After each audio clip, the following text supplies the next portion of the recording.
তেজগাঁওয়ে 7.5 acre জায়গা জুড়ে বিস্তৃত বাংলাদেশ চলচ্চিত্র উন্নয়ন কর্পোরেশন বিএফডিসি। একসময় যেখানে দিনরাত শুটিংয়ের ব্যস্ততায় মুখর থাকত পুরো এলাকা, সেখানে এখন নেমে এসেছে নীরবতা। 9টি শুটিং ফ্লোর, পুকুর, বাগান, কৃত্রিম ঝর্ণা, সুইমিং পুল আর জমিদার বাড়ির সেট সব মিলিয়ে এফডিসি ছিল চলচ্চিত্র নির্মাতাদের স্বপ্নের জায়গা। কিন্তু সময়ের ব্যবধানে সেসব এখন প্রায় স্মৃতি। বর্তমানে শুটিংয়ের উপযোগী স্থান বলতে আছে কেবল প্রশাসনিক ভবনের সামনে আর ঝর্ণা স্পটের আশেপাশের কিছু খোলা জায়গা। জমিদার বাড়িটি দীর্ঘদিন পড়ে আছে অযত্নে। পুকুরের পানি ভর্তি আবর্জনায়, কৃত্রিম ঝর্ণা অকেজো। একসময় যেখানে ঝর্ণা স্পটে একের পর এক সিনেমার সেট বসত, সেখানে এখন কবে শেষ শুটিং হয়েছে সেটাই মনে করতে পারছেন না অনেকেই।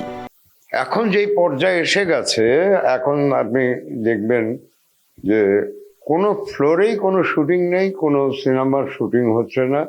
টিভিসির কাজগুলো হচ্ছে, মিডিয়ার লোকজন কাজ করে। এমন একটা দিনের জন্য আমরা কিন্তু এত পরিশ্রম করে ইন্ডাস্ট্রি তৈরি হয়নি। টানা তৃতীয়বার অর্জন করেছে দেশের সেরা সুপার ব্র্যান্ড স্বীকৃতি বসুন্ধরা টিস্যু। অন্যদিকে আমলাতান্ত্রিক জটিলতা আর বেশি খরচের কারণে এফডিসি মুখী নন পরিচালক ও প্রযোজকরা। বাইরে তুলনামূলক কম খরচে শুটিংয়ের সুযোগ থাকায় তারা বিকল্প লোকেশনের দিকেই ঝুঁকছেন। চেষ্টা এখনও আছে, অনেকেই অনেক সদয় আমাদের ব্যাপারে। ইনশাল্লাহ হয়তো আমরা পেরে যাব, কারণ সাউন্ড কমপ্লেক্সের রুম আছে কিন্তু আমার যন্ত্রপাতি নাই, অ্যাকোস্টিকগুলো নষ্ট হয়ে রয়েছে। ফ্লোরে কিন্তু যারা শুটিং করছেন, এত দারুণ জায়গা ঢাকার ভিতরে আর কোথাও নাই। আমাদের এখানে যে ফ্লোরগুলো আছে, কিন্তু এখানকার অ্যাকোস্টিকগুলো নষ্ট হয়ে আছে। লাইট মানে ইনবিল্ট কোনো লাইট নাই, সেন্ট্রাল এসিগুলো নষ্ট, ছাদ দিয়ে পানি পড়ছে।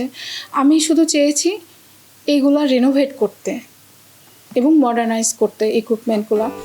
বিগত এক দশকে প্রায় অর্ধশত কোটি টাকার ঋণের বোঝায় পড়েছে এফডিসি।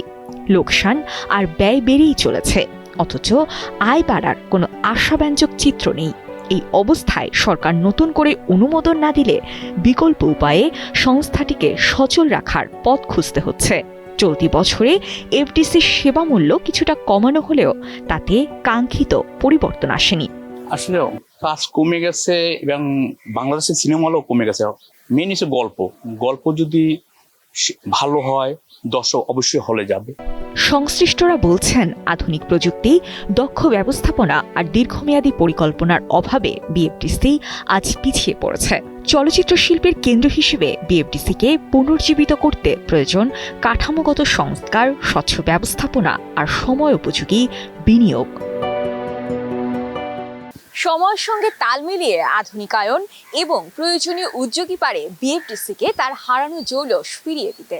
এখন দেখার অপেক্ষা সংশ্লিষ্ট কর্তৃপক্ষ সেই উদ্যোগ কতটা বাস্তবায়ন করতে পারে। সাজিয়া ইসলাম, কালের কণ্ঠ।